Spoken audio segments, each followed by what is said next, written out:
After Jesus was arrested, he was led to the high priest. The religious leaders were trying to find a reason to kill Jesus, but they could not. The high priest asked, "Are you the Messiah, the Son of God?"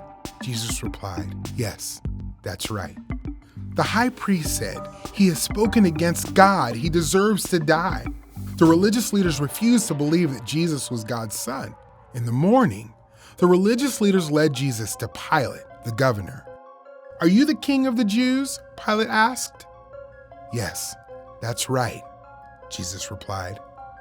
"What should I do with Jesus?" Pilate asked the crowd. "Crucify him," they answered.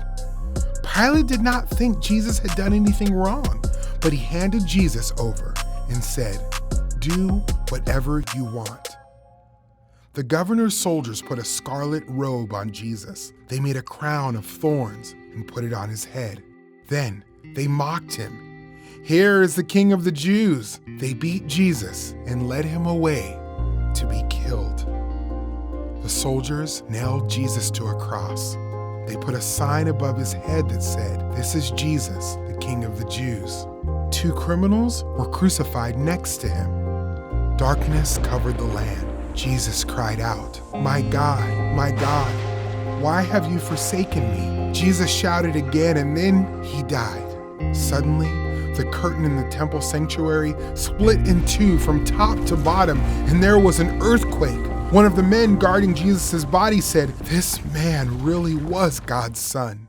Jesus was buried in a tomb. A stone was sealed in front of the tomb so that no one could steal Jesus' body. On the 3rd day, Mary Magdalene and the other Mary went to the tomb.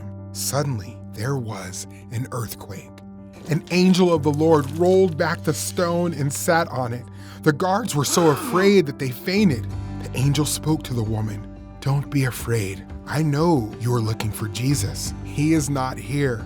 He has risen, just like he said he would." The women left the tomb quickly. They ran to tell the disciples the good news. Just then, Jesus greeted them. The women worshiped him. "Don't be afraid," Jesus told them. "Tell my followers to go to Galilee. They will see me there." Jesus appeared to Peter and then to the other disciples. Jesus also appeared to more than 500 people who followed him. Many people witnessed that Jesus is alive.